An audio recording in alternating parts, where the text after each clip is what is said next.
রাত তখন গভীর, আকাশে চাঁদ নেই, শুধু তারার আলো মিটিমিটি জ্বলছে।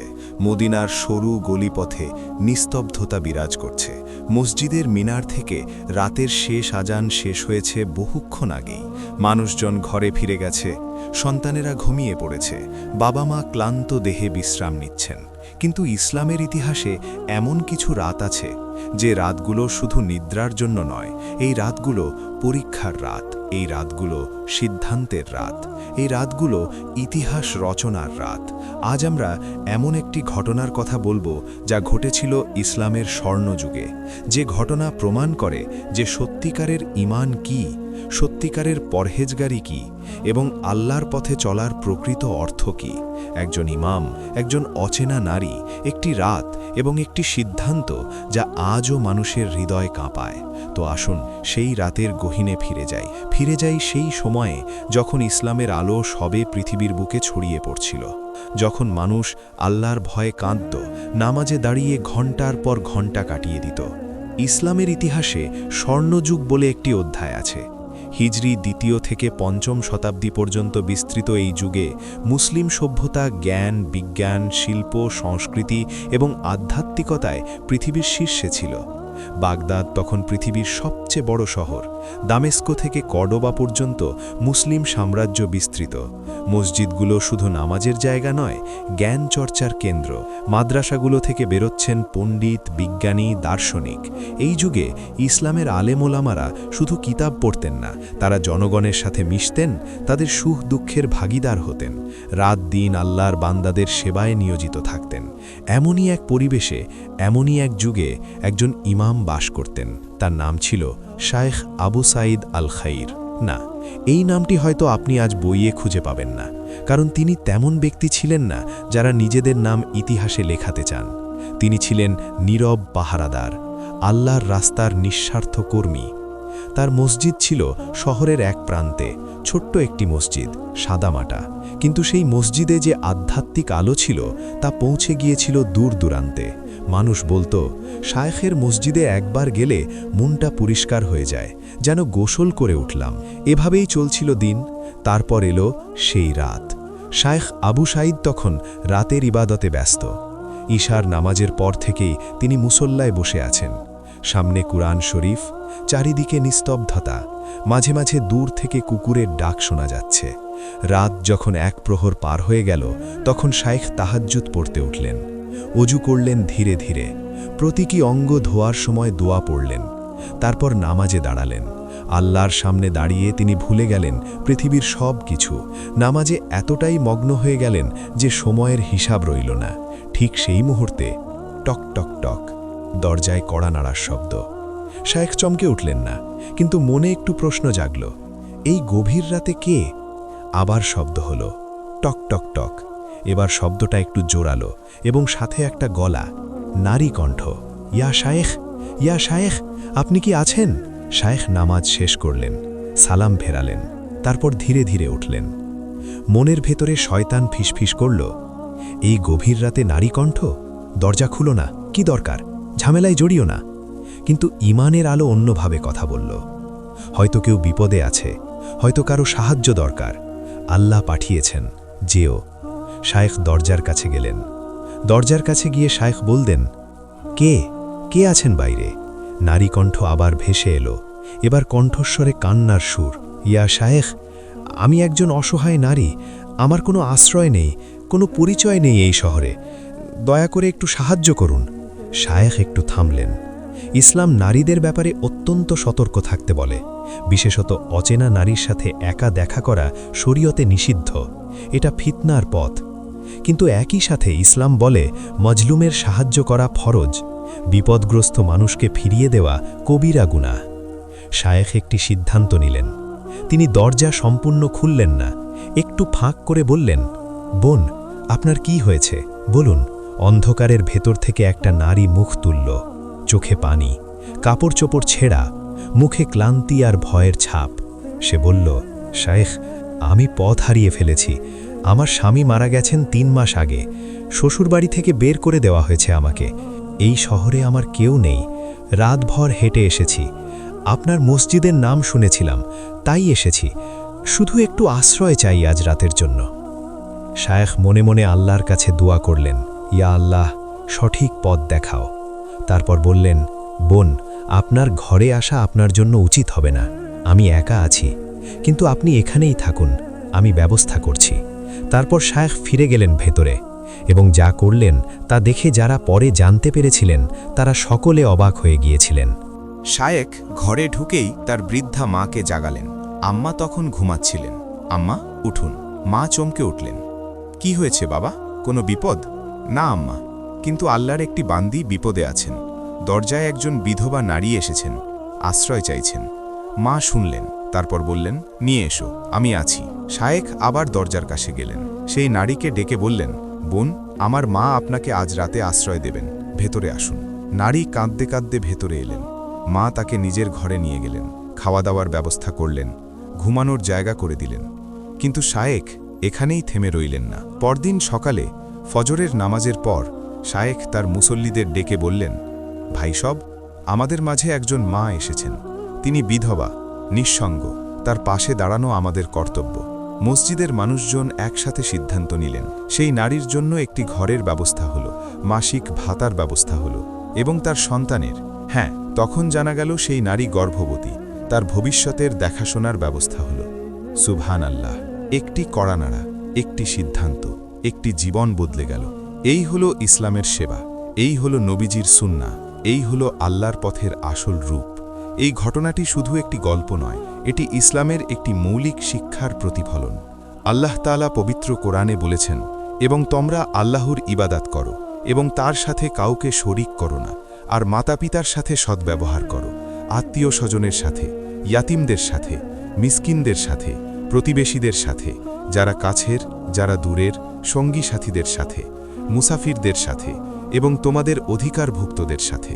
লক্ষ্য করুন, আল্লাহ এখানে মুসাফিরের কথা বলেছেন, পথচারীর কথা বলেছেন, যে অসহায়, যে দূর দেশে আটকা পড়েছে, তার সেবা করতে বলেছেন।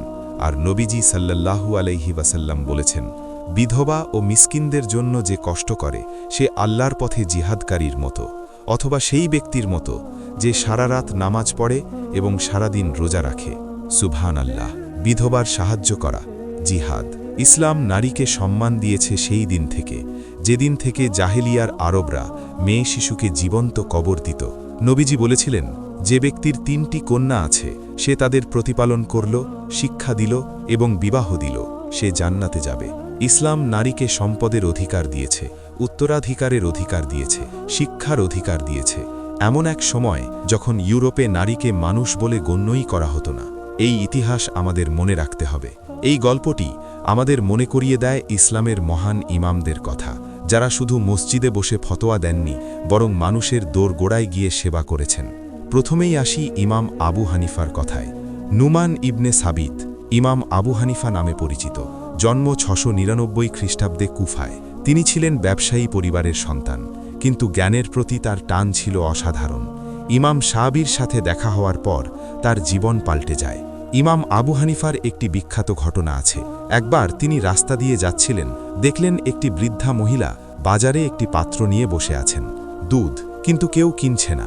ইমাম কাছে গেলেন, জানলেন বৃদ্ধার একমাত্র উপার্জনের পথ এই দুধ বিক্রি, কিন্তু আজ কিছুই বিকয়নি। ইমাম শুধু দুধ কিনলেন না, তার কাপড় ব্যবসার দোকান থেকে প্রতি সপ্তাহে সেই মহিলাকে খাবার পাঠানোর ব্যবস্থা করলেন, নিজে থেকে, বলতে না। মানুষ পরে জানতে পারল। ইমাম বললেন, আল্লাহর বান্দাদের খেদমত, এটাই আসল ইবাদত। ইমাম আবু হানিফা একবার বলেছিলেন এমন একটি কথা, যা আজও ইসলামী চিন্তার মূল্যবান সম্পদ। যে ব্যক্তি তার প্রতিবেশীকে না খাইয়ে নিজে পেট ভরে খায়, সে মুমিন নয়।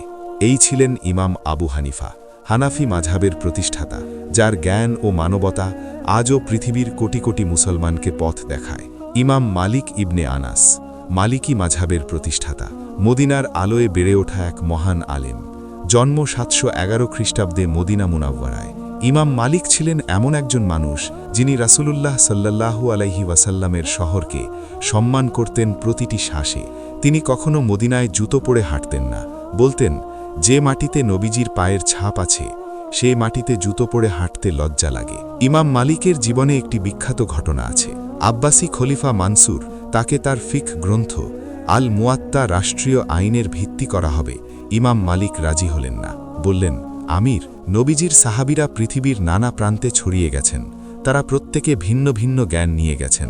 এক বইকে সবার ওপর চাপিয়ে দেওয়া উচিত হবে না। এই ছিলেন ইমাম মালিক। ক্ষমতার সামনেও মাথা নত করেননি, সত্যের পথে অটল থেকেছেন। ইমাম মালিক একটি কথা বলতেন, ইলম মুখস্থ করা শিখবে না, ইলম অনুভব করতে শিখবে। আল্লাহর ভয় যদি তোমার বুকে না থাকে তাহলে হাজার কিতাব পড়েও কাজ হবে না। তার এই শিক্ষা আজও প্রাসঙ্গিক। মোহাম্মদ ইবনে ইদ্রিস আশ-শাফেঈ, ইমাম শাফেঈ, শাফেঈ মযহাবের প্রতিষ্ঠাতা। জন্ম 767 খ্রিস্টাব্দে গাজায়। মাত্র 2 বছর বয়সে পিতাকে হারালেন। মা তাকে নিয়ে মক্কায় চলে এলেন। দারিদ্র্যের মাঝে বড় হলেন। কাগজ কিনতে পারতেন না, তাই হাড়ের ওপর লিখে পড়তেন। স্মৃতিশক্তি ছিল অলৌকিক।